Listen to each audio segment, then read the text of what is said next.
The red dirt road stretched out behind Rowan like a wound that wouldn't close. Each step sent a dull ache through his legs, up through his hips, settling somewhere deep in his lower back where it had lived for years now.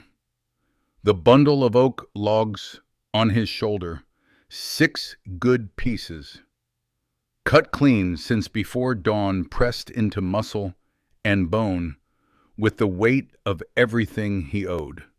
He was 28 years old. He looked 38. The sun had darkened his face into leather, carved lines around his eyes that belonged to a man twice his age. His hands were a map of scars, white lines crossing brown calluses, knuckles swollen, fingernails cracked and black with tree sap. Thousands of axe swings had done that. Tens of thousands, each one a small negotiation between flesh and wood. And the wood didn't always lose. His straw hat, sun-bleached and fraying at the brim, cast a thin shadow over his eyes. His boots were falling apart. The left sole had separated at the toe, flapping with every step like a mouth trying to speak. He tied it with a strip of leather 3 weeks ago. The leather was fraying too. Copper Hill appeared ahead, nestled in the shallow valley between 2 mountain ranges that rose like brown shoulders on either side. A small town, not much to look at, not much to brag about. It lived off 3 things: the copper mines that gave it its name, the cattle that grazed the sparse grass south of town, and the lumberjacks who hauled timber down from the mountain forests to feed Malcolm Briggs's sawmill. The Red Fork River cut through the land to the east, its water running low and brown this time of year. Rowan was one of the last of those lumberjacks. Most had moved on to railroad work, to the mines, to anywhere that paid more and hurt less. But Rowan knew trees. He knew the grain of oak and the softness of pine and the stubborn heart of hickory. He knew the forest the way a priest knows his Bible by feel, by faith, by years of devoted attention. 3 months ago, his mother had fallen ill. It started with a cough dry at first, then wet, then bloody. Margaret, who had never complained about anything in her life, who had raised a son alone and kept a house standing through drought and wind and loneliness, couldn't hide the blood on her handkerchief. Dr. Patterson came, listened to her chest, looked at Rowan with the kind of expression that carries bad news before the mouth opens. She needed medicine from the city, real medicine, not the herb teas and poultices that passed for treatment in Copper Hill. The cost was staggering, half a year's worth of wood earnings, maybe more. Rowan went to Briggs. Malcolm Briggs owned the sawmill, the lumber yard, and roughly half the debt in Copper Hill. He was a thick man with tobacco-stained teeth and eyes that calculated profit the way a hawk calculates distance. He sat behind his desk that morning, working a plug of tobacco between his molars, and listened to Rowan's request with the patience of a man who already knew what his answer would be. He lent Rowan the money. The interest was predatory. Rowan knew it, Briggs knew it, and neither pretended otherwise. Briggs didn't need to pretend. He had the money. Rowan didn't have a choice. The medicine came by stagecoach from the city, wrapped in brown paper and smelling of things Rowan couldn't name. Margaret recovered. She was up and walking within a month, color returning to her cheeks, strength returning to her hands. She tended the garden again, fed the chickens, hummed old songs while she cooked. The debt remained, and it grew. 1 more week. Briggs had told him that morning, leaning against the sawmill doorframe, arms crossed over his broad chest. working that eternal plug of tobacco. He spoke the way a man discusses the weather, detached, inevitable, almost bored. You pay up, or I take the land, the house, the stable, everything. He spat a brown stream into the dirt and wiped his mouth with the back of his hand. Nothing personal, Rowan, just business. The land was all Rowan's father had left. A small plot on the eastern edge of town, not much, but enough for a house, a vegetable garden, a stable with one aging horse. His father had cleared that land himself, pulled stumps from the red earth with his bare hands, laid the foundation stones for the house one by one, cursing and sweating and singing in turn. His father had died when Rowan was 12. A Douglas, fir tall, old, rotten at the core where no one could see it. The kind of tree that stands straight and proud on the outside, while something dark eats it, hollow from within. It came down wrong. One moment his father was calling instructions, his voice strong and sure and full of the easy authority that Rowan would spend his whole life trying to earn. The next moment, there was a crack like thunder, a groan of splitting wood, and then 2 tons of timber and silence. They pulled him out, but there was nothing left to say. Margaret raised Rowan alone after that. She took in laundry, mended clothes for neighbors, sold eggs from 3 chickens that somehow kept laying through every season as if they understood the stakes. She never remarried. She never complained. She taught Rowan to read by lamplight, to count money he didn't have, to say please and thank you to people who gave him nothing. Rowan remembered his first day in the forest, 13 years old, skinny as a fence post, standing at the base of a modest poplar with an axe that weighed more than his right arm. The handle was smooth and foreign in his blistered hands. The tree looked as wide as a canyon wall. His first swing missed the trunk entirely. The axe head buried itself in the dirt an inch from his left foot.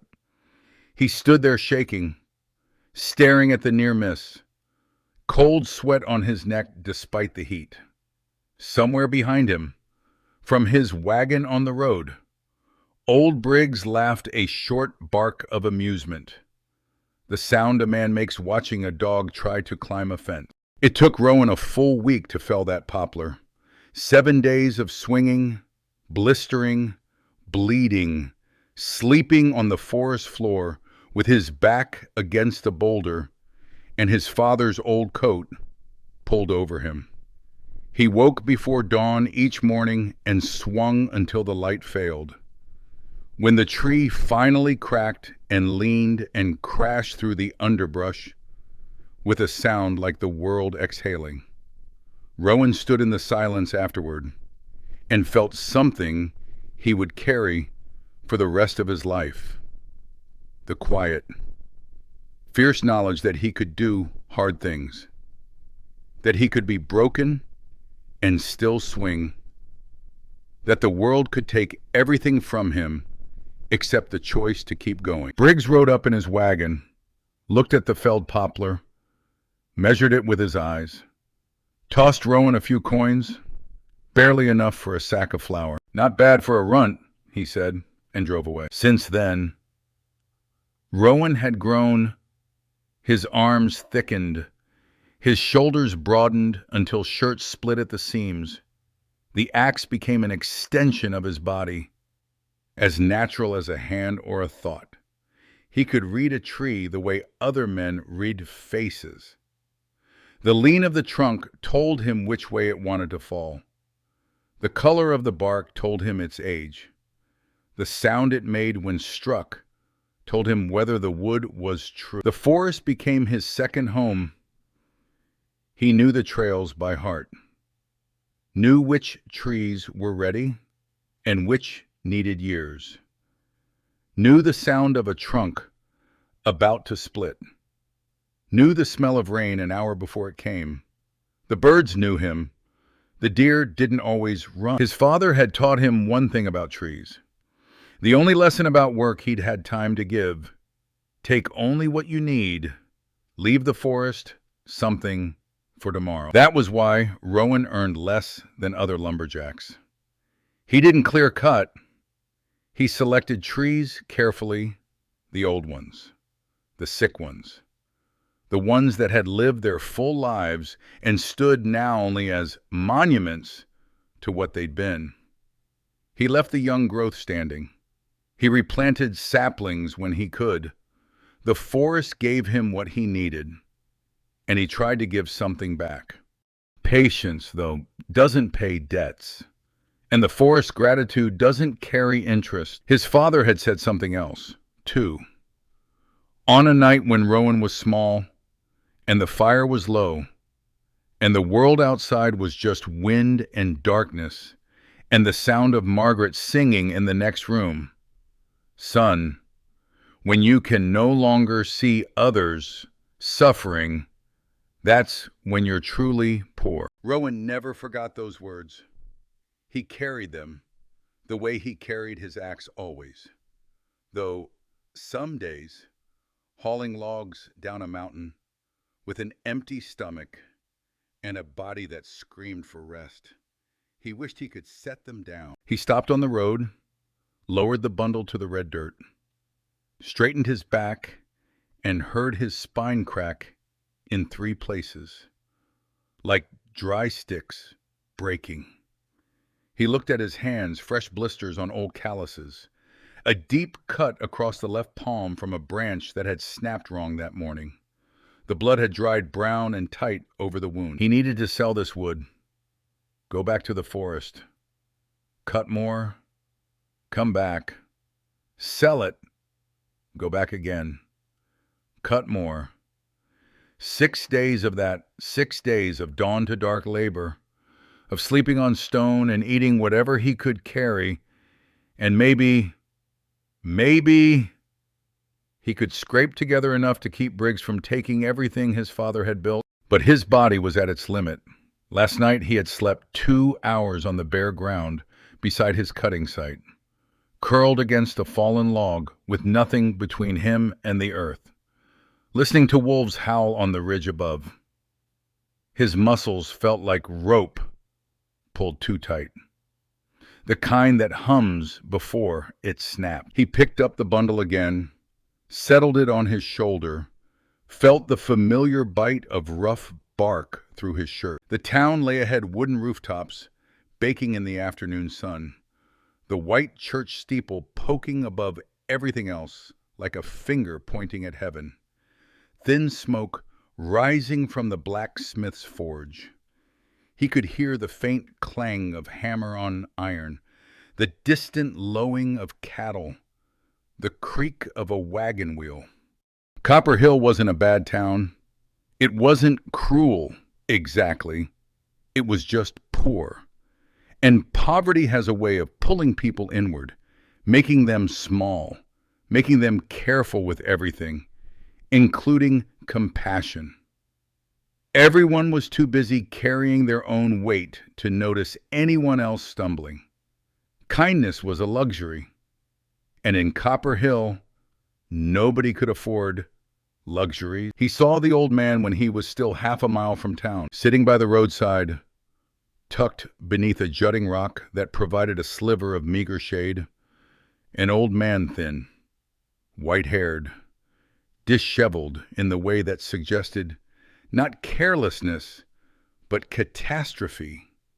His clothes had once been fine. City clothes, a dark jacket with silk lining visible where the seam had torn, a white shirt gone gray with dust and sweat, trousers creased in all the wrong places. His shoes were city shoes, too, leather with small brass buckles, the kind made for cobblestone streets and carpeted offices. The toes had ripped open, and pale skin showed through. He was trembling despite the heat. His eyes darted from face to face as people passed, the panicked, searching eyes of a lost animal that doesn't understand how it got here or how to get back. People passed, they always passed. A woman with a small child walked by. The child pointed at the old man. Children notice what adults choose to ignore. And the mother grabbed his hand and pulled him forward, walking faster, as if suffering were contagious. A cowboy rode past on a bay horse. The horse's hooves came within inches of the old man's outstretched legs. The cowboy didn't look down, didn't adjust his course.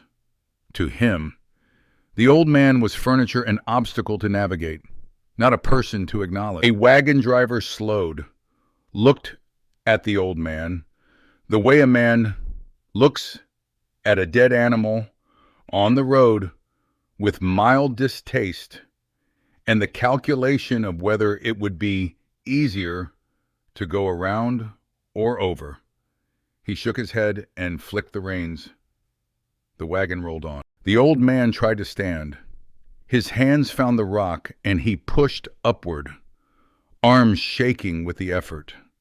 His legs buckled before he got halfway. He sank back down, reached out a trembling hand toward the road, toward the stream of humanity flowing past him.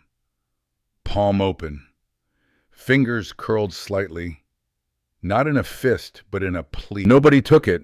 Rowan stopped. The bundle was heavy on his shoulder.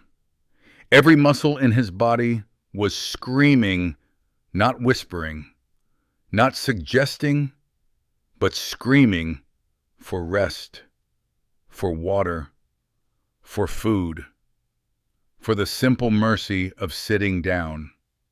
He needed to reach the sawmill before Briggs closed at 5. He needed the money from this wood. He needed it the way a drowning man needs air, not as a preference, but as a condition of survival. Everything was urgent. Everything had a deadline. Every minute mattered. But the old man was sitting there, trembling, and no one saw him. Rowan knew that feeling. Being invisible. He had lived his whole life that way, a lumberjack in a town that needed lumber, but never thought about who cut it. A debtor whose name Briggs remembered only because it appeared in a ledger beside a number.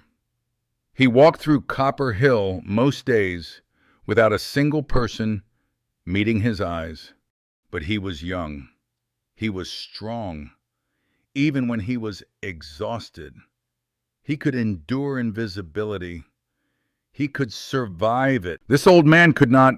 Rowan lowered the bundle of oak logs to the red dirt road, set it down carefully, the way a man sets down something he knows he might not pick up again.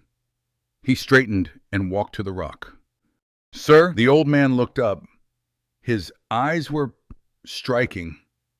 They had been deep blue once, the kind of blue that belongs to winter skies and mountain lakes. Now they were clouded, like glass left out in a sandstorm. But beneath the haze there was still intelligence, still a person looking out. His lips were cracked.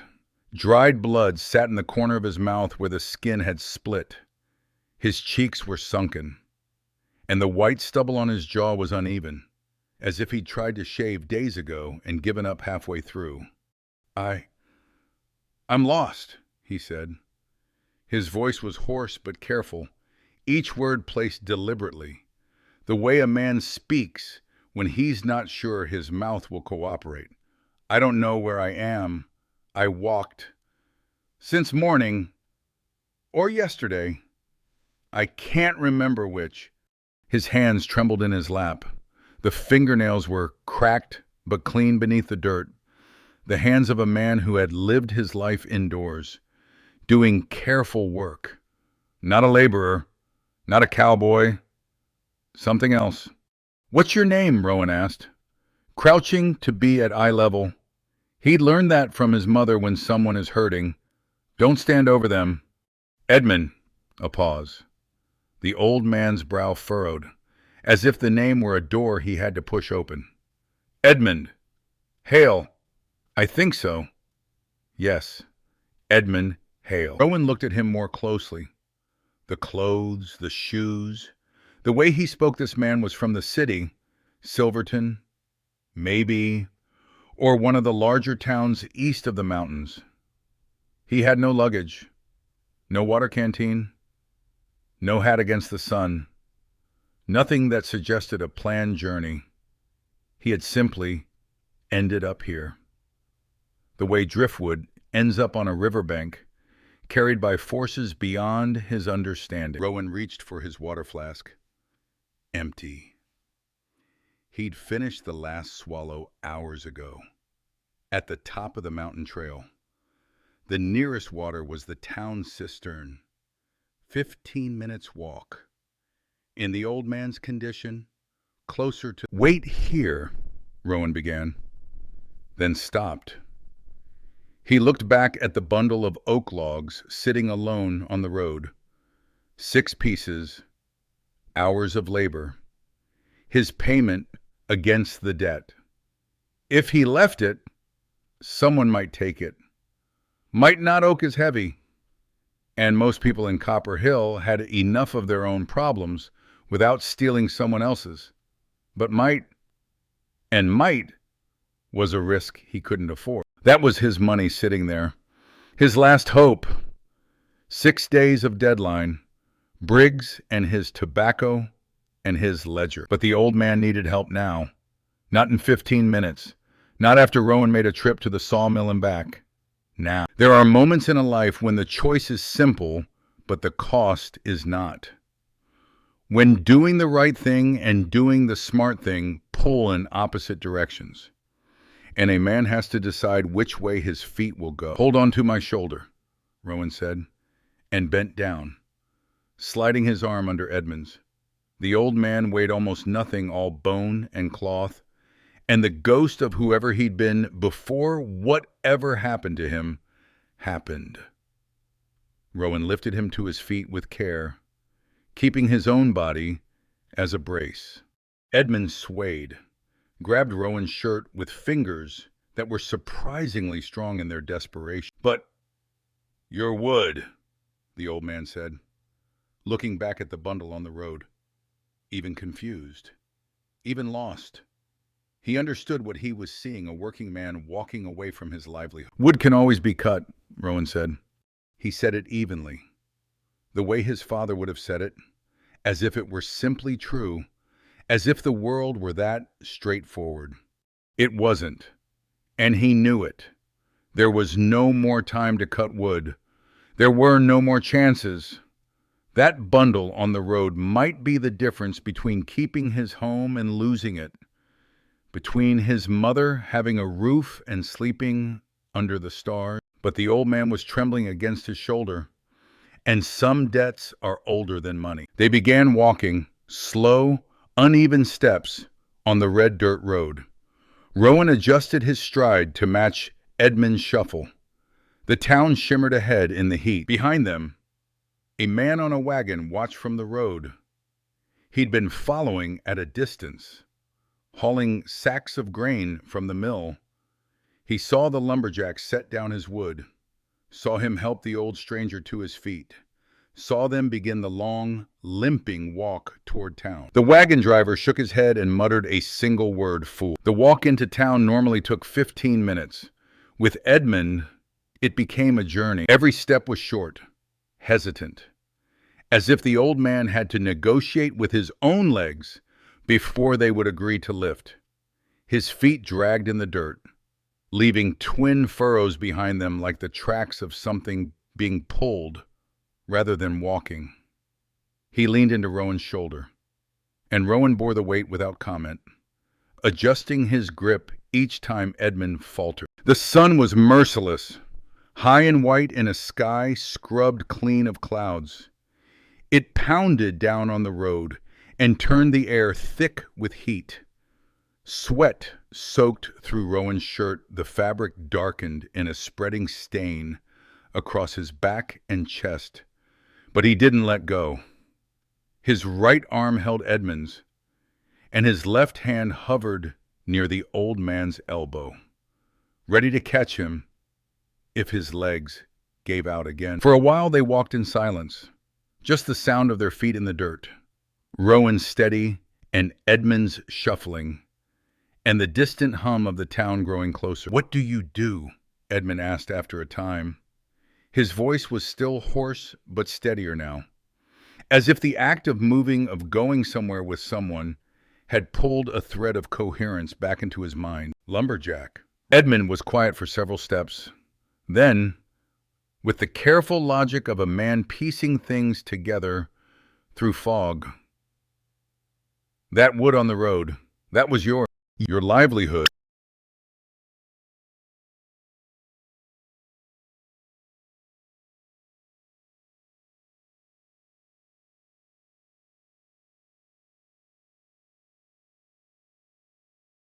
Rowan was silent for a moment. The question sat between them the way a stone sits in a river. The water goes around it, but it changes the current. "I know," he said, "but I also know what I'd lose if I walked past you." Edmund said nothing to that, but his grip on Rowan's shoulder tightened just slightly, and they kept walking. The outskirts of Copper Hill came into view, the first buildings, weathered wood and tin roofs, a fence line sagging between posts. Tom Finley's general store stood at the edge of town, its porch cluttered with barrels and crays, and a hand-painted sign that read, "Credit available," in letters that had been partially scraped off. Tom Finley himself was on the porch, arranging sacks of flour. He looked up as Rowan and Edmund approached. His eyes moved from the lumberjack to the old man weighing in the fine ruined clothes, the city shoes, the trembling frame, and something flickered in his expression. Curiosity, maybe. Concern, perhaps.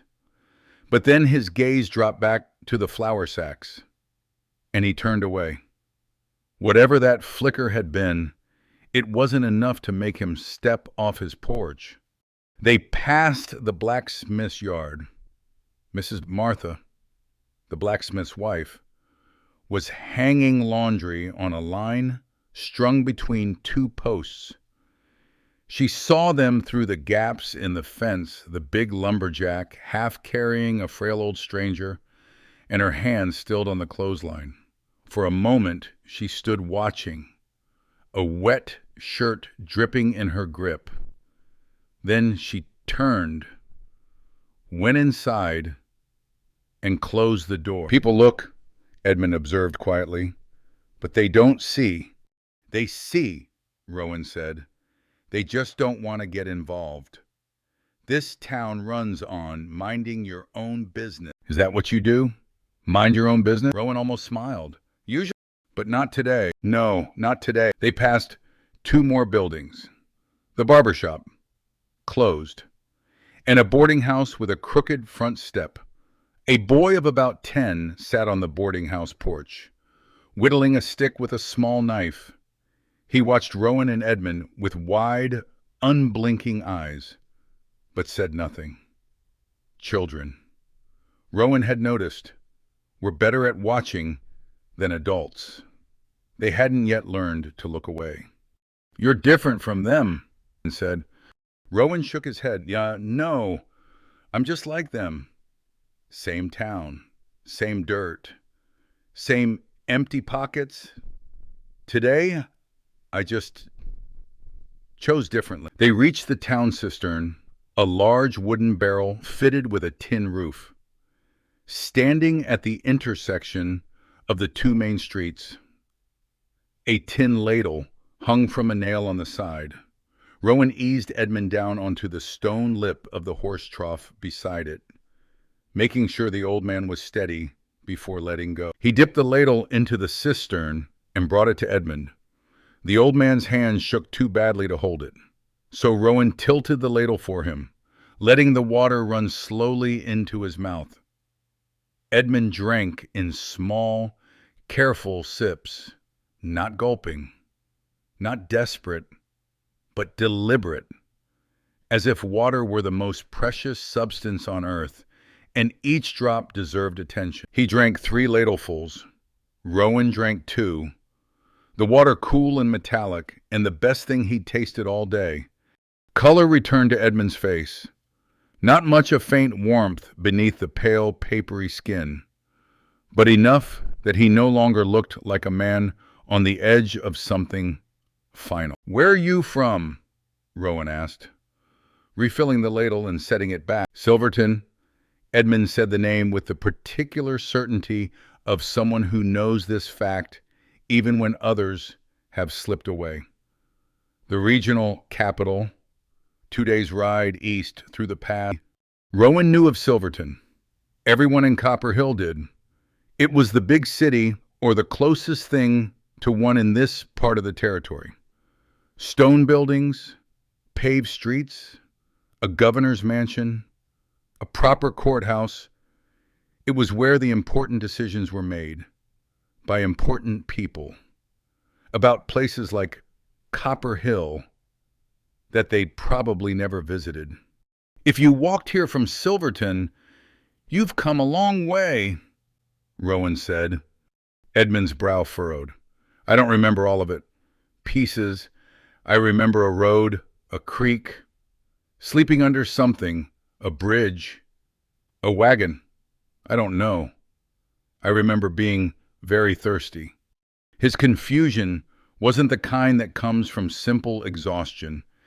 It was deeper than that, a fog that rolled in and out, revealing moments of sharp clarity before swallowing them again. Rowan had seen something like it before, in old miners who'd taken too many knocks to the head. The mind starts losing its grum on things, the way a hand with broken fingers loses its grip on a tool. "My son is there," Edmund said, and his voice changed, became softer, touched with something that might have been longing or might have been grief. Thomas Hale. He's busy, very busy, always very busy, but he's a good son." Thomas Hale. The name sounded familiar, though Rowan couldn't place it. Something he'd heard in passing, maybe at Colleen's diner or at the general store. It tugged at the edge of his memory, but wouldn't come forward. It didn't matter now. What mattered was simpler than names and places. Edmund needed rest, food, and a way home. "I have no money," Edmund said, bowing his head. The admission cost him something. Rowan could see it in the way his shoulders drew inward, the way his hands folded in his lap. A man accustomed to independence, forced to admit dependence. There is a specific pain in that. "My treat," Rowan said. He knew he had only a few coins left, not enough for much, barely enough for anything, but enough was a relative word. And right now, enough meant whatever it took to put food in front of this man. He helped Edmund to his feet again. The old man rose more easily this time, the water having restored something essential. His legs still trembled, but they held. "There's a place nearby," Rowan said. "Cheap food, but good. Best you'll find in Copper Hill." Colleen's Kitchen was the only affordable diner in Copper Hill, and it looked the part.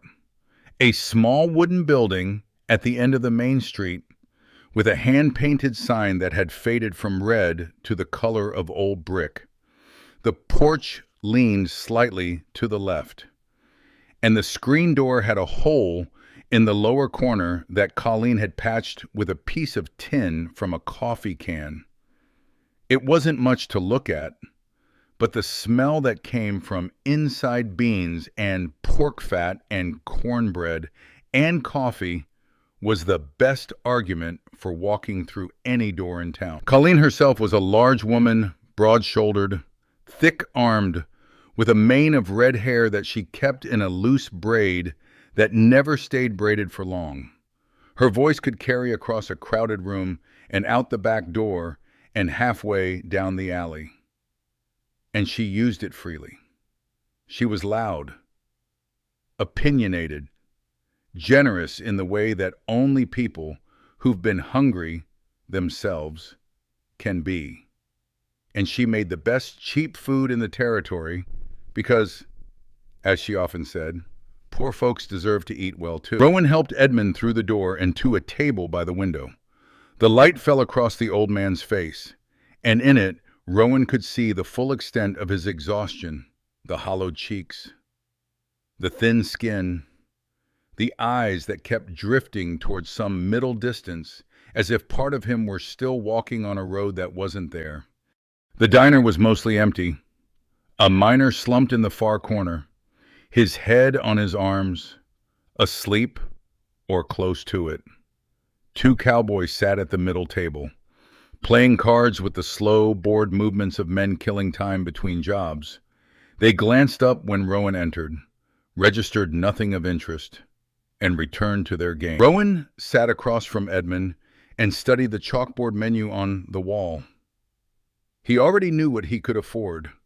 He'd known before he walked in. 2 specials, Colleen called from behind the counter, already reaching for bowls. 1 bowl of bean soup, Rowan said, and 1 loaf of bread. Not 2, 1. Colleen's hand paused. She looked at Rowan, then at the old man across from him. Her eyes, bright green and sharp as broken glass, took in everything: Edmund's torn city clothes, his trembling hands, the way Rowan sat upright and still, as if bracing himself against something invisible. She said nothing, just nodded once and went into the kitchen. The soup came in a wide clay bowl, steam curling from the surface, beans and salt pork and onion, thick enough to hold a spoon upright. The bread was warm, fresh from that morning's baking, golden crusted, the kind that fills a room with the smell of something good. Colleen set it all in front of the center of the table and walked away. Rowan pushed the bowl across to Edmund. "Aren't you eating?" the old man asked. "I already ate," Rowan said. He hadn't eaten since a dry crust of bread at dawn, grabbed from his pack while the sky was still dark and the trees were just shapes against the stars.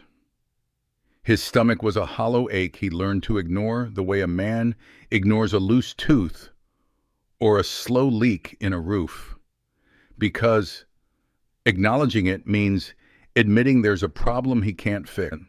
He tore the bread in 2, gave Edmund the larger half, kept the smaller piece in his hand, but didn't eat it, just held it, as if saving it for later, though he knew he'd eat it the moment Edmund wasn't looking. Edmund picked up the spoon, and in that small gesture, Rowan saw something. The old man held the spoon the way an educated person holds a utensil, not gripping it in a fist, the way miners and cowboys do, but resting it between thumb and first 2 fingers, angled precisely. His other hand stayed in his lap, and despite his exhaustion, his back was straight, posture that had been trained into bone over decades. This was a man who had sat at proper tables, in proper rooms, with proper company. Beneath the confusion, beneath the dust and the torn clothes and the cracked lips, Edmund Hale had been someone. Not just someone of education, of standing, of the kind of quiet authority that doesn't need to announce itself. "You were a teacher," Rowan said. He didn't know where the knowledge came from. It was less a deduction than a recognition, the way Edmund spoke, the way he listened, the patience in his eyes even when his mind was lost. Edmund looked up from the soup. A small light came into his clouded eyes. Yes, 30 years, literature and history, At the academy in Silverton, he paused, spoon halfway to his mouth. I remember the classroom, third floor, window facing east, morning light on the desks. The memory was vivid, precise, a bright thread in the fog. I remember the students' faces, some of them. Then the light dimmed, his brow furrowed. I don't remember how I got here. It doesn't matter, Rowan said. You're here now. Eat. Edmund ate, slowly, savoring each spoonful, the way a man eats when he's learned or relearned that food is not guaranteed. Between bites, he looked around the diner, taking in the rough-hewn walls, the handwritten menu, the sleeping miner, the cowboys and their cards, a world utterly foreign to whatever life he'd led before. Rowan watched him and thought about where the old man would sleep tonight. His own home came to mind, 2 rooms, if you were generous with the word. His mother's room had a bed and a dresser and a small window that let in the morning light. His own room was a straw mat in the corner of the kitchen, near the stove, where the residual warmth helped on cold nights. It wasn't much. It wasn't enough, by any reasonable measure. But there was a roof, and his mother had never refused a stranger. When you've eaten, Rowan said, come to my house. It's small, but there's room. Edmund set down his spoon. You've already done too much. My mother would have my head if I left you at the roadside. A ghost of a smile crossed Edmund's face, the first expression, besides confusion or fear, that Rowan had seen from him. She sounds formidable. She is. Colleen came out of the kitchen carrying a second bowl of soup. She set it down in front of Rowan without ceremony, without eye contact, without breaking stride on her way back to the counter. I didn't order. On the house, Colleen said over her shoulder. And don't argue with me. Rowan, you'll lose. She disappeared through the kitchen door before he could say thank you. Rowan looked down at the bowl.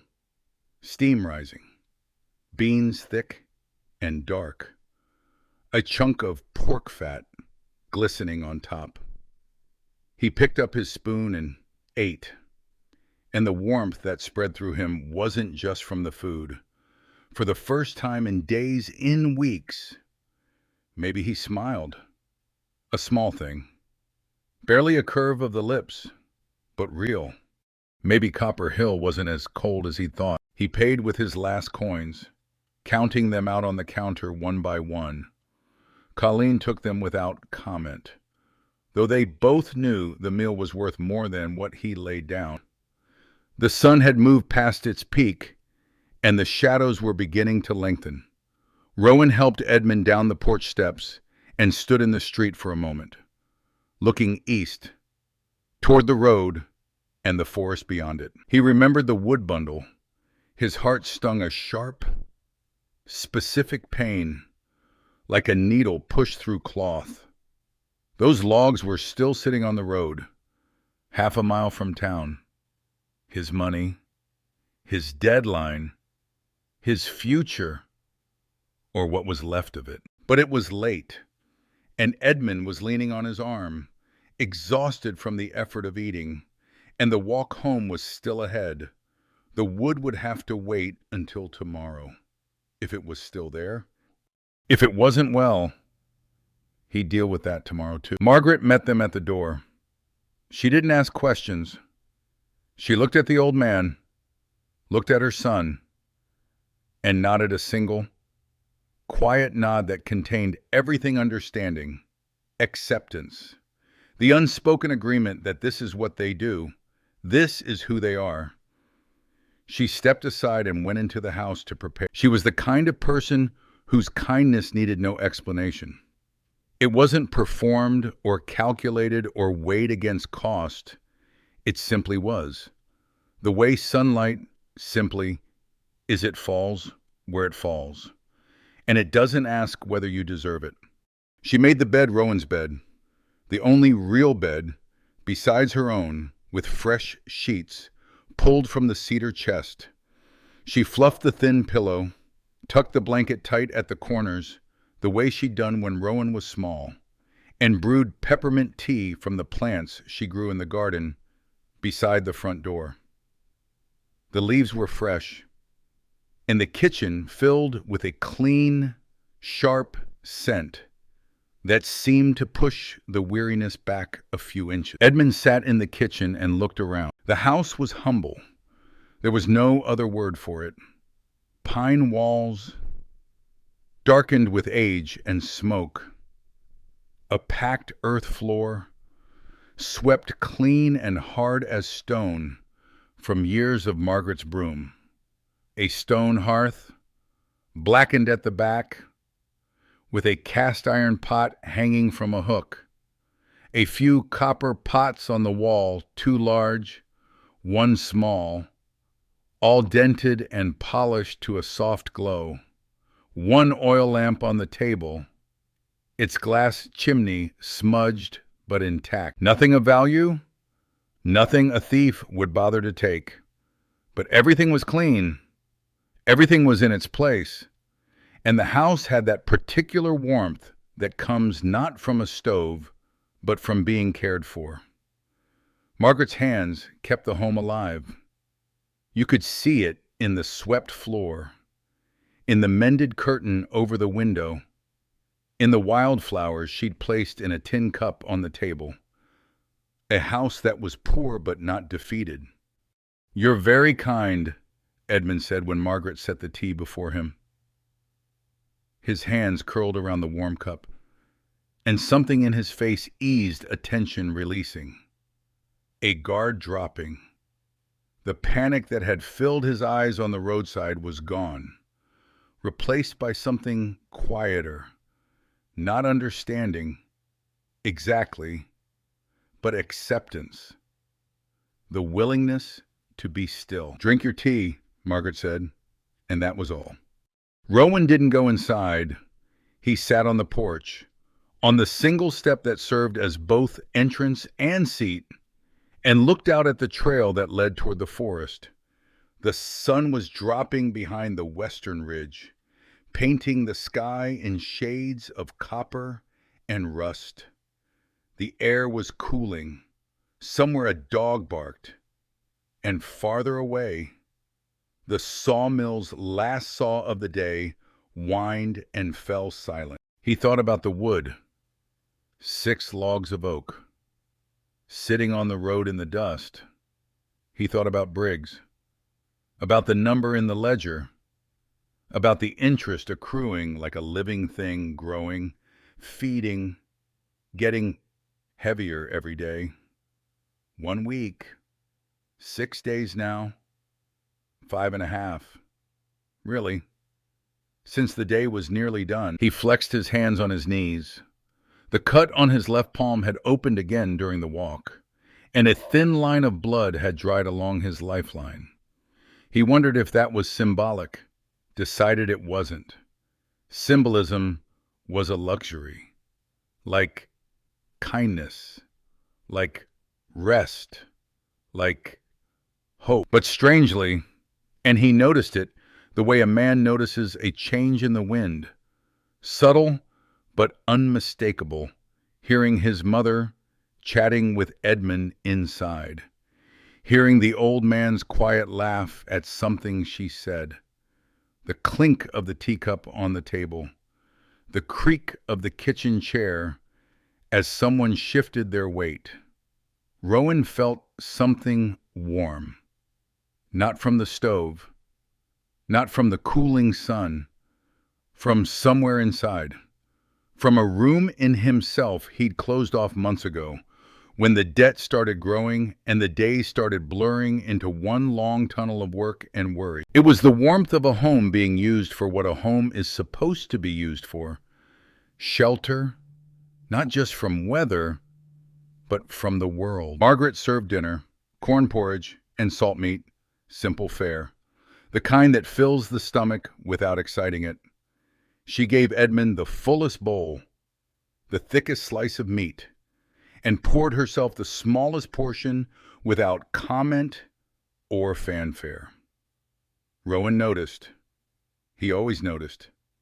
He ate what was given and said nothing. Edmund ate slowly, looking around the table with an expression that Rowan could only describe as grateful confusion. The old man's mind was still foggy. He'd asked Margaret her name twice, and once called Rowan by another name before correcting himself. But beneath the confusion, something was clear. He didn't understand why these strangers were treating him this way. He had nothing to offer them. No money, no connections, no strength. He was a burden, and he knew it. And yet they fed him and sheltered him and spoke to him as if he were family. After dinner, the three of them sat at the table. The oil lamp threw soft shadows on the walls. Margaret was mending a sock. Rowan was drinking water, his second cup, savoring the coolness. Edmund sat with his hands folded, looking at the flame. "I spent 30 years teaching students," he said, his voice quiet but steady, the clearest he'd sounded all day. "That a man's worth isn't measured by what he owns, but by what he's willing to give away." He paused. His eyes moved from the flame to Rowan's face. "I believe those words. I taught them with conviction. I wrote them on the blackboard every first day of—" He fell silent for a moment. The lamp flickered. "But today," he continued, "when a lumberjack set down his most precious possession on a dirt road to help a stranger who could give him nothing in return, I truly understood my own words for the first time." Margaret looked at Rowan. Her eyes were bright, not with tears, exactly, but with the kind of fierce, quiet pride that mothers carry like a second heartbeat. Rowan looked at his porridge. He didn't know what to say, so he said nothing. Some moments are too large for words, and trying to fit language around them only makes them smaller. Night fell over Copper Hill. The sky turned from copper to iron to black, and the stars came out thick and bright the way they only are in places far from city light. The coyotes started their evening chorus on the ridge, and somewhere in town a door closed and a lantern went dark. Edmund slept in Rowan's bed. Margaret had insisted, and Edmund had been too exhausted to argue. He was asleep within minutes of lying down. His breathing, evening out into the deep, slow rhythm of a body finally at rest. But in his sleep, he talked. Fragments, mostly broken sentences that drifted through the thin wall like smoke. Thomas, Father is—" Rowan lay on the kitchen floor, his head on his arm, a folded blanket beneath him that did almost nothing to soften the packed earth. He stared at the ceiling, the pine boards, the cobweb in the corner, the faint stain where the roof had leaked 2 winters ago. He listened to Edmund's sleep voice calling for his son, and something turned over in his chest. Everyone is looking for someone. Everyone is trying to get home. He closed his eyes. Sleep came hard, the way it always did, not a gentle descent, but a fall, sudden and total. His body shutting down because it had no other choice. Morning came too soon. The light was gray and thin when Rowan opened his eyes. His back ached, a deep, structural ache, the kind that lives in the bones. He rolled to his side, pushed himself up, and stood in the kitchen, blinking in the early light. He went to find the wood. The road was empty at that hour. Just Rowan and the dust and the early birds calling from the scrub brush. He walked fast, his legs stiff but willing, retracing yesterday's path to the jutting rock where he'd found Edmund. The bundle was still there, sitting exactly where he'd left it. 6 oak logs bound with rope, dusted with a night's worth of red grit, too heavy to steal easily. Or perhaps nobody had wanted it. Or perhaps, and Rowan allowed himself this thought, small and foolish as it was, perhaps the road had kept it safe for him. He shouldered the bundle and carried it to the sawmill. Briggs was already there, leaning against the cutting platform, chewing his morning tobacco. He looked at the wood, looked at Rowan. Calculate. Oak prices dropped, Briggs said, not meeting Rowan's eyes. Market's soft. I can give you 3/4 what I quoted last week. It was a lie, or close enough to one. The market was what the market was. And Briggs was the only buyer within 20 miles. But arguing with Briggs was like arguing with gravity, possible in theory, pointless in practice. Rowan took the coins without a word, pocketed them, felt their weight lighter than the wood, lighter than the effort, lighter than the hope he'd carried down the mountain. He left the sawmill and walked to the post office, a small building with a United States flag and a brass mailbox that needed polishing.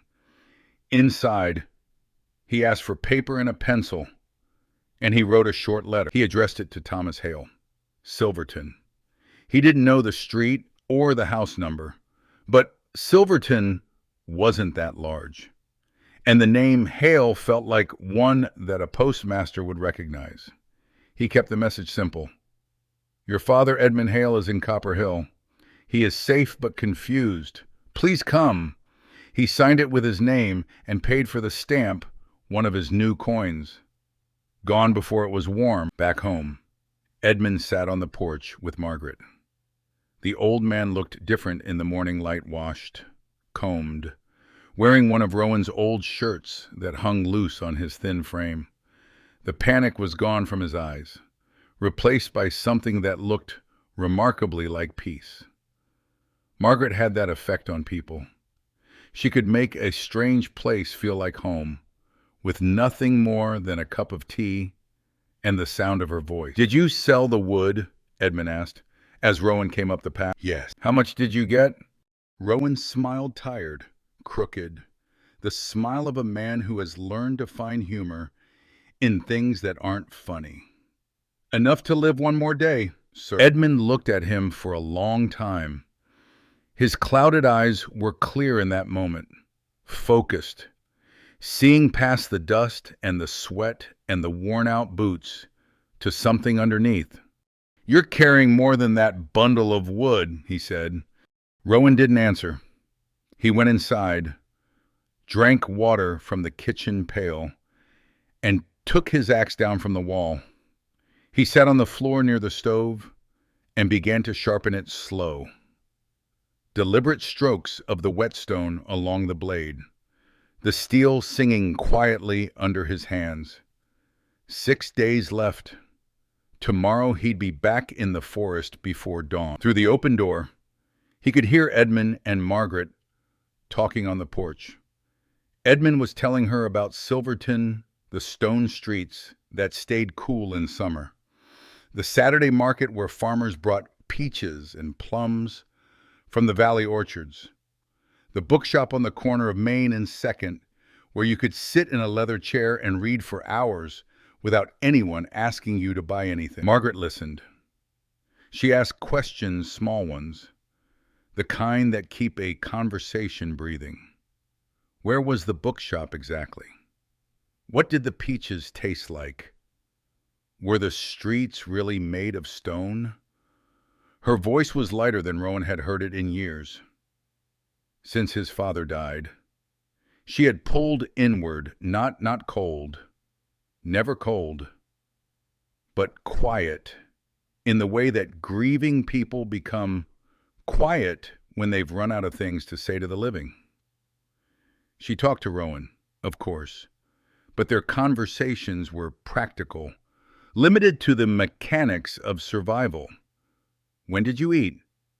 How much did Briggs pay? Is your cough better? Now she was talking about peaches and bookshops.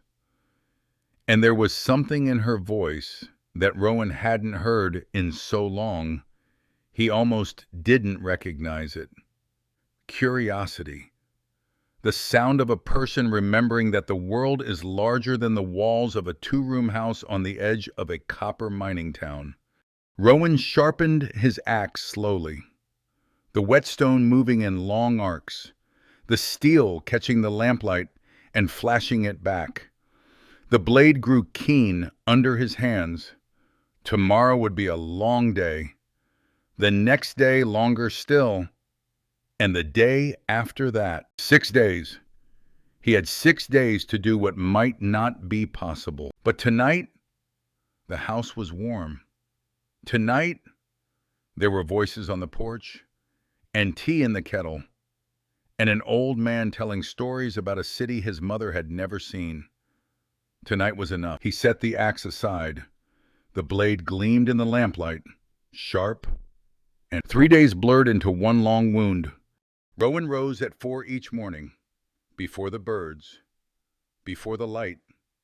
He pulled on his boots in the dark, the left sole flapping loose now, tied shut with a strip of rawhide, and took his father's axe from beside the door. The handle was smooth from decades of grip, the steel still true if he kept it sharp. He ate nothing. There was nothing to eat that early, and he'd learned that hunger sharpened his focus for the first hour at least. 2 hours on foot to the mountain. The trail climbed through scrub oak and manzanita, then steepened into pine country where the good timber grew. By the time he reached his cutting spot, the sky would be pale gray, and his legs would already ache from the climb. Then he chopped, hours of it, steady, rhythmic, brutal. The axe bit into heartwood, and he wrenched it free and swung again. Over and over until his shoulders screamed and his vision swam. He felled what he could, limbed the trunks, cut them into lengths Briggs would accept, then roped them into bundles he could drag and carry down the mountain. The descent was worse than the cutting. Dead weight on his back, loose rock underfoot, gravity pulling him forward while the load pulled him down. By late afternoon, he'd stagger into Briggs's yard, dump the wood, collect his coins, and walk home in the dark. His body was failing him. The blisters on his palms burst on the first day, bled into the axe handle, then hardened into raw calluses that cracked open again on the second day. A splinter had driven deep into his left hand on day 2, and by day 3 the wound was hot and swollen, red lines creeping up from the knuckle. His lower back seized with every step. His knees popped and ground like dry hinges. But each evening, when he came up the path to the house, Edmund was waiting on the porch. The old man was recovering under Margaret's care. Color had returned to his face. He sat straighter. His hands no longer trembled as badly, but his memory still flickered like a candle in wind, sometimes clear and sharp, sometimes guttering into confusion. Twice he called Rowan Thomas. Once he didn't recognize the house at all and asked Margaret where he was, his voice thin with panic, until she calmed him with tea and quiet words. Each morning before leaving, Rowan wrote a note and left it on the kitchen table. The same note, every day, in careful block letters. Dear Mr. Edmund, you are at Rowan's house in Copper Hill. Margaret, my mother is in the next room. You are safe. I will return before evening. Rowan. He wrote it fresh each morning because a fresh note felt more real than a stale one.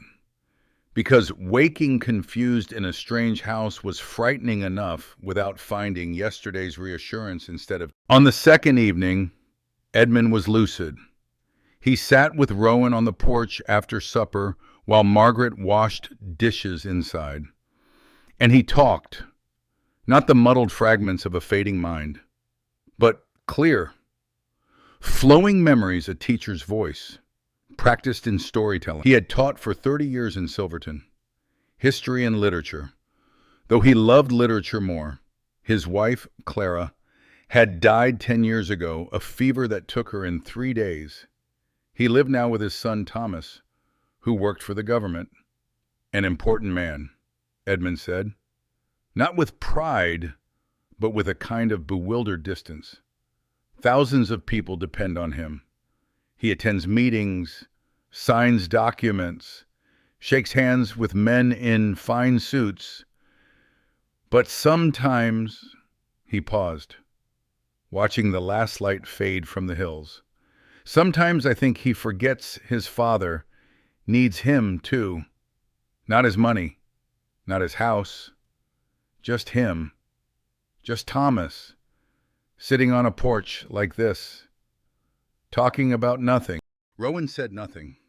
He understood that kind of loneliness, the kind that doesn't come from being alone, but from being forgotten by the one person who matters most. On the third evening, when Edmund had fallen asleep in the kitchen chair, Margaret pulled Rowan aside. They stood on the porch in the cool dark, the mountain ridge black against a scatter of stars. "You're killing yourself," she said quietly. Her eyes searched his face, the sunken cheeks, the dark circles, the way he held his left hand against his body to keep the swelling hidden. "I'm fine, Mother." "You're not fine. You're losing money every day. Wood prices dropped. Briggs said so himself. You're feeding another mouth. The deadline is in 3 days, and you haven't earned half of what you owe." "I know. I'm proud of you, Rowan, for what you did. Your father would be proud. But I'm scared. If Briggs takes the house..." "You won't lose the house." The words came out firm, certain, but inside, his stomach turned. He had done the arithmetic over and over, lying on the kitchen floor at night while Edmund slept in his bed. At his current rate, chopping until his body broke. Selling every stick at Briggs' lowered prices, he could earn maybe 2/3 of the debt. Not enough. Not nearly enough. Briggs would take the land, the house, everything his father had built with his own hands. Margaret looked at her son, eyes wet but refusing to cry. She placed her hand on his shoulder, a small hand, thin and bony, but warm, then turned and went inside without another word. Rowan sat alone on the porch, watching the moon rise over the ridge. He didn't regret helping Edmund. Not for a moment. He couldn't. If he could turn back time, he would still set down the bundle and walk to the old man. It wasn't a choice, it was instinct. Something his father had planted in him so deep that nothing could uproot it. His father had told him once, years ago, sitting on this same porch, when you can no longer see others suffering, that's when you're truly poor. Rowan closed his eyes. He was not poor. He had never been poor. On the morning of the 4th day, Rowan was lacing his boots in the dark when Edmund's voice came from the kitchen doorway. "Rowan!" He looked up. The old man stood steady on his feet, eyes unusually clear. One of his good mornings, the kind where the fog lifted and the real Edmund shone through, sharp and present. "Thank you," Edmund said.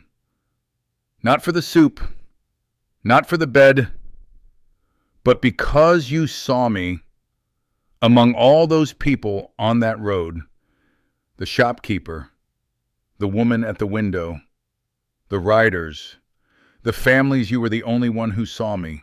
Not a nuisance, not a problem to step around. Me, an old man who was lost and afraid. You saw me. Edmund stepped closer. His voice was quiet but unwavering. You're like your father. Margaret told me about him, how he would stop for anyone, help anyone, give the shirt off his back to a stranger. She said he left you his axe, but that's not what he left you. Rowan, the axe is just steel and wood. What he left you was the heart. The heart to stop when everyone else walks past. Rowan stood, shouldered his axe, and walked to the door. He didn't turn back. His eyes stung and his throat was tight. And he blamed the dust, the early morning dust that always kicked up when the wind came down off the mountain. Day 5. Rowan was on the mountain, midway, when he heard the hoofbeats. Not one horse, 4, maybe 5, coming fast along the valley road below. He stopped the axe, held his breath, and listened. The rhythm was urgent, deliberate. Riders who knew where they were going. He left his tools and crept down the slope to a boulder that overlooked the road. A party of horsemen was riding hard toward Copper Hill. Leading them was a middle-aged man on a sleek black horse, the kind of animal Rowan had never seen in this region. Tall, well-fed, its coat gleaming like polished leather. The man rode ramrod straight in the saddle, wearing a dark vest and a felt hat, his jaw set with purpose. Behind him, 4 men in uniform, lawmen or guards, their holsters visible, their horses lathered from a long ride. Rowan's heart hammered. A party like that could only be officials from Silverton. And if they were riding into Copper Hill, there had to be a reason. He abandoned the half-cut timber, grabbed his axe and his small unfinished bundle, and scrambled down the mountain as fast as his worn legs would carry him. By the time he reached the edge of town, the streets were already buzzing. People clustered in doorways, whispered behind hands, pointed toward the road that led to Rowan's house. He caught fragments as he passed. The governor came looking for someone. In the middle of the street, Thomas Hale. Governor Thomas Hale. Edmund's son. The old man sleeping in his bed. He ran, dropped the wood bundle right there in the street, and ran. Legs burning, lungs raw, boots slapping the packed dirt. When he reached the house, the horses were already tied outside. 4 guards stood posted at the door, hands resting on their belts. The door was open. Rowan stepped inside, breathing hard, and he saw something he would never forget. Edmund sat in the kitchen chair beside the table. Thomas Hale, the governor, knelt before him on the dirt floor, gripping his father's hands, his face streaked with tears. Father, I searched everywhere. 5 days. I thought. Thomas's voice cracked, the voice of a powerful man broken open by relief. I thought the worst. Thomas, Edmund said, his trembling hand rising to touch his son's hair. I'm here. I'm all right. Margaret stood in the corner by the stove, wiping tears with the edge of her apron.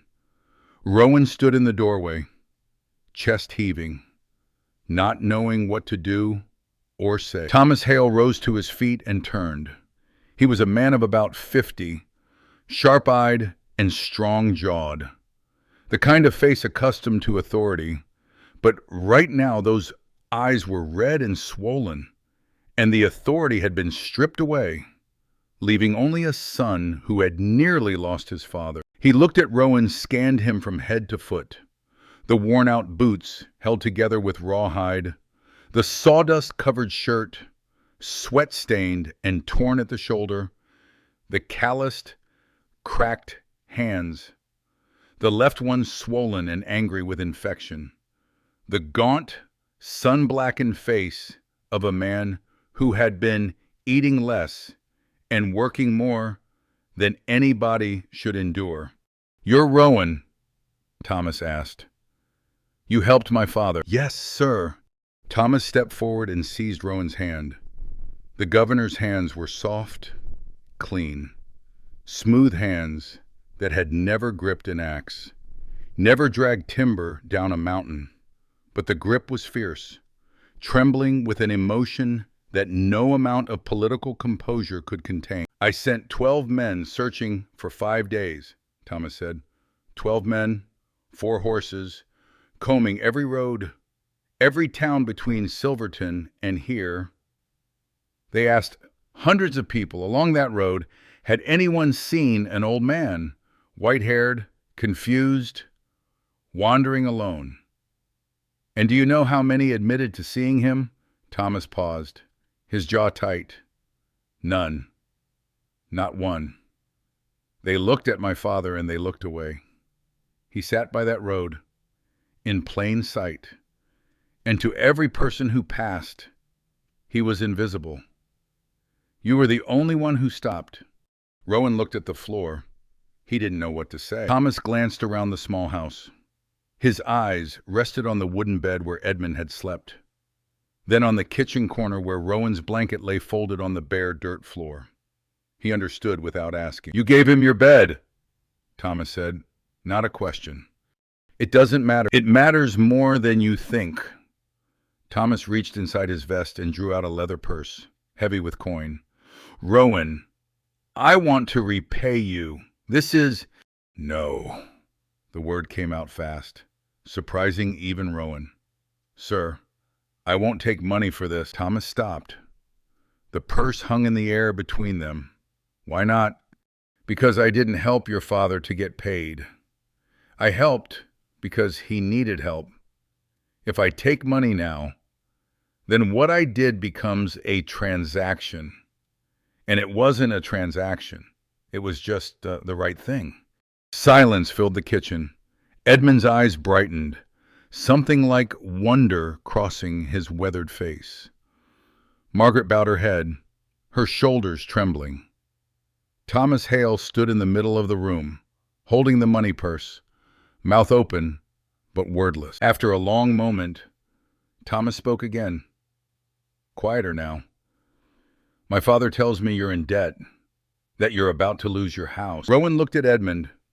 The old man dropped his gaze, guilt written across his face. He had overheard the conversation on the porch. "That's my business, sir," Rowan said. "I'll handle it myself. By chopping wood until you're back. By the only way I know." Thomas studied him for a long time. In his career, he had met politicians who smiled while they plotted, merchants who wept while they cheated, generals who spoke of honor while they sent men to die.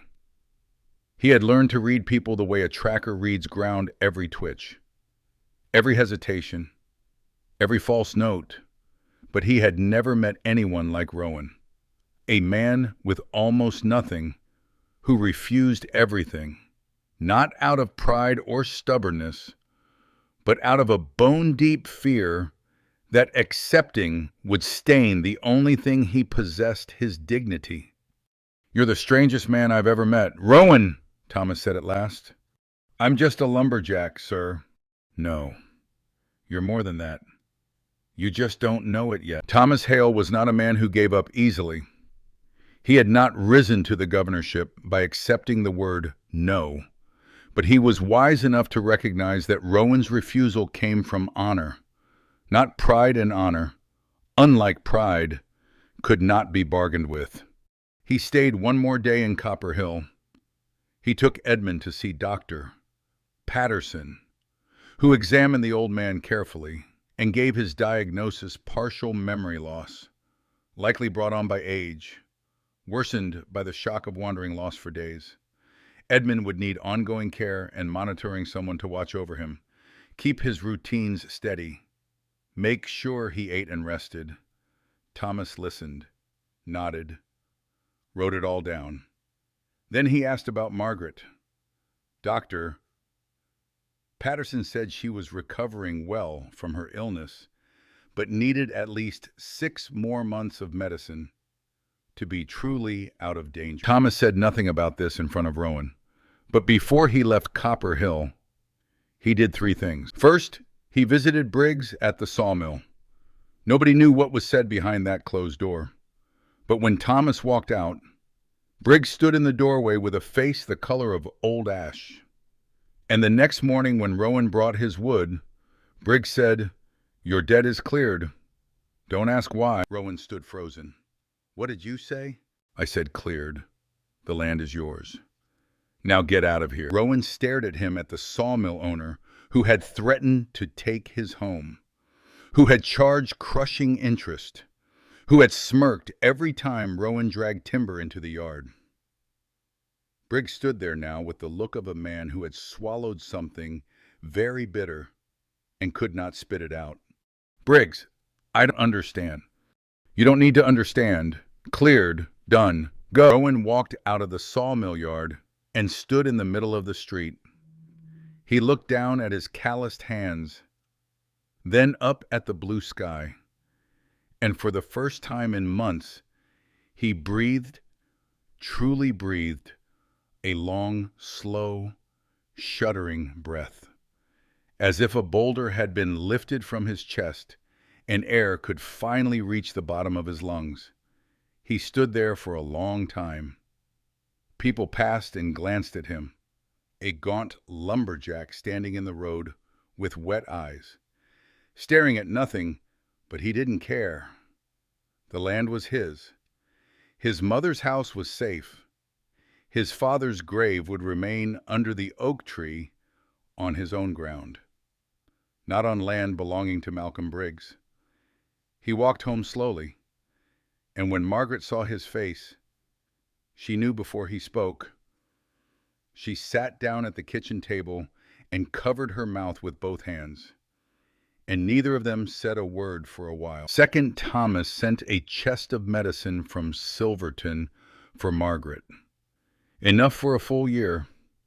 It arrived by wagon 2 days after he left, along with a handwritten letter. "Dear Mrs. Margaret, this is not a gift but a duty. You cared for my father when I was not there to care for him. Please accept, because my father would be sad if you refused." Margaret read the letter, cried quietly for a while, then dried her eyes and put the medicine away in the cupboard. Third, and this was the thing nobody in Copper Hill expected, Thomas Hale returned to Silverton and changed policy. Rowan didn't know about it right away. He only learned weeks later, when a notice appeared at the post office. Governor Thomas Hale had signed a decree establishing the Small Town Development Fund, a program of interest-free loans for poor workers across the region. The conditions were simple. Applicants had to be people who needed capital to make a living: farmers, craftsmen, lumberjacks, miners, and the loans would be repaid over 5 years with no interest. Accompanying the decree, printed in the Silverton Gazette, was a passage Thomas had written himself. "I recently witnessed a man in poverty, exhausted, crushed by debt, who still chose to abandon everything he had to help a stranger. He refused all reward because he believed kindness is not merchandise. If a lumberjack can sacrifice like that, then government, with all its resources, has no excuse not to do more for people like him." When Rowan read the article, Patterson brought it to him personally. He sat on the porch, read it once, read it again, then folded the paper and laid it across his knee. "Is he writing about you?" Margaret asked from inside. "I don't know," Rowan said. "He didn't use my name." "He didn't need to, I know." Rowan was quiet. He looked out at the road in front of the house, the red dirt road he had walked 1,000 times. The road where he had found Edmund. He thought about that day, about the moment he set the wood bundle down. At the time, He hadn't thought much. He saw an old man who needed help, and he helped. Simple as that. But now looking back, he understood that one simple moment had pulled a chain of events he could never have imagined. One small action, one split-second choice, had created ripples wider than any axe swing he had ever made. He folded the newspaper and slipped it into his shirt pocket. Then he stood, walked around to the back of the house, and stood before his father's grave. A small earth mound beneath an old oak tree, marked with a flat stone into which someone had carved a name and 2 dates. 6 months later, Copper Hill was no longer the same town. The development fund had brought real change. Dozens of families across the region received interest-free loans.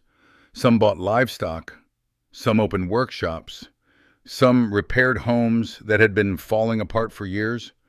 Briggs still owned his sawmill, but now he had competition, a new mill, opened by a group of young lumberjacks who had pooled their fund money and built it with their own hands. For the first time, Briggs was forced to pay fair prices for timber because the men who cut it finally had somewhere else to sell. Pauline expanded her diner, hired 2 helpers, and began cooking free soup every Sunday for anyone who needed it. "Not charity," she said, red hair pinned back as she stirred the pot. "Just neighbors, sharing with neighbors." Doctor Patterson opened a subsidized clinic at the far end of town, funded in part by the new program. He told Rowan one evening, "I've been a doctor here for 20 years, and every time I treated someone, I had to think about the bill before I wrote the prescription. For the first time, I can just heal people. You don't know how light that feels." The school in Copper Hill, which had been one cramped room and a single aging teacher on the verge of retirement, received new rooms and 2 young teachers from Silverton, sent by Thomas himself. Children who had only ever known mining and herding now learned to read and write, and began to understand that the world stretched far beyond the ridgeline that hemmed in their... And Rowan was still a lumberjack. He still rose early, still carried the axe, still cut wood and hauled it down the mountain, but now he chopped without desperation. The land was his.